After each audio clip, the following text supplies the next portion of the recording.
விசேடமாக இதிலே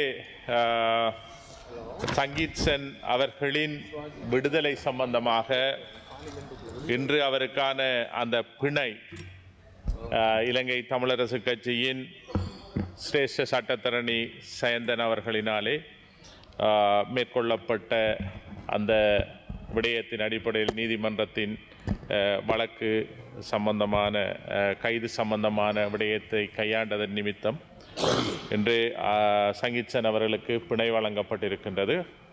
விசேடமாக இந்த நேரத்திலே நன்றி சொல்ல கடமைப்பட்டேன். எங்களது அதிமேதகு ஜனாதிபதி அனுரகுமார திசாநாயக்க அவர்கள்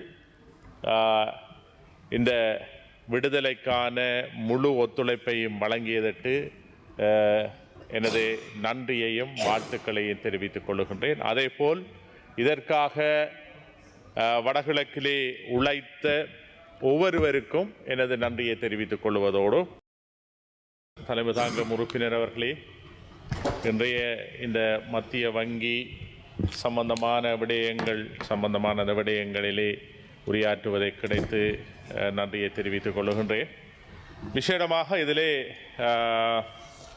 சங்கீத் சென் அவர்களின் விடுதலை சம்பந்தமாக இன்று அவருக்கான அந்த பிணை இலங்கை தமிழரசு கட்சியின் சிரேஷ்ட சட்டத்தரணி சயந்தன் அவர்களினாலே மேற்கொள்ளப்பட்ட அந்த விடயத்தின் அடிப்படையில் நீதிமன்றத்தின் வழக்கு சம்பந்தமான கைது சம்பந்தமான விடயத்தை கையாண்டதன் நிமித்தம் இன்று சங்கீத்சன் அவர்களுக்கு பிணை வழங்கப்பட்டிருக்கின்றது. விசேடமாக இந்த நேரத்திலே நன்றி சொல்ல கடமைப்பட்டேன். எங்களது அதிமேதகு ஜனாதிபதி அனுரகுமார திசாநாயக்க அவர்கள்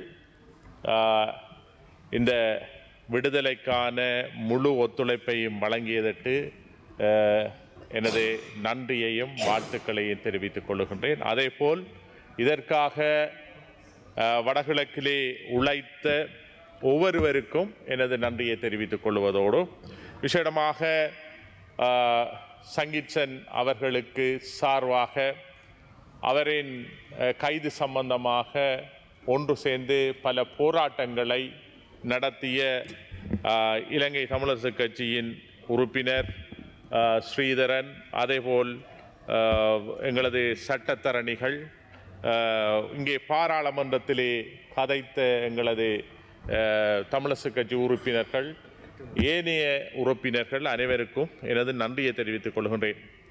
இலங்கை தமிழரசு கட்சி என்பது வடகிழக்கிலே இருக்கின்ற தமிழ் மக்களுக்கு ஏற்படுகின்ற அநீதிக்கு எதிராக குரல் கொடுக்கின்ற ஒரு கட்சியாக 1949 இற்றவரை தமிழர்களுக்காக குரல் கொடுக்கின்ற ஒரே ஒரு கட்சியாக இலங்கை தமிழரசு கட்சி இருக்கின்றது என்கின்ற இந்த செய்தியையும் நான் இந்த இடத்திலே கூறிக்கொள்ள விரும்புகின்றேன்.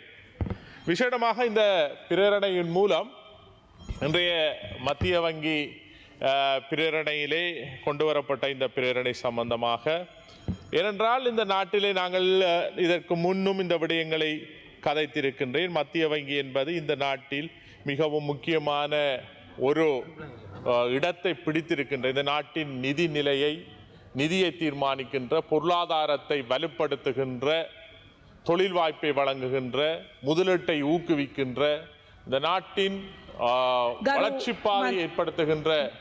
ගරු මන්ත්‍රීතුමා, ඔබතුමාට තව අමතර විනාඩි 7ක කාලයක් තිබෙනවා. நன்றி, தேங்க்யூ.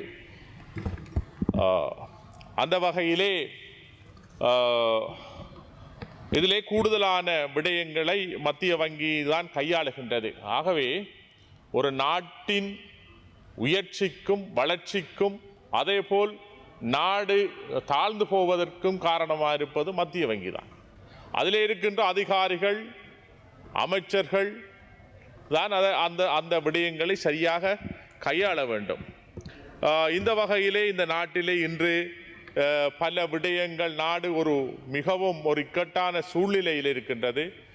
சர்வதேசத்திலே இருக்கின்ற பொருளாதார சிக்கல் காரணமாக, அசாதாரண சூழ்நிலை காரணமாக ஏனைய உலக நாடுகளிலும் பல பாதிப்புகள் ஏற்படுத்தப்பட்டிருந்தாலும் அது இலங்கையிலும் உண்மையாக பாதிப்பை ஏற்படுத்தி இருக்கின்றது என்கின்ற அந்த உண்மை ஒன்று இருக்கின்றது இல்லை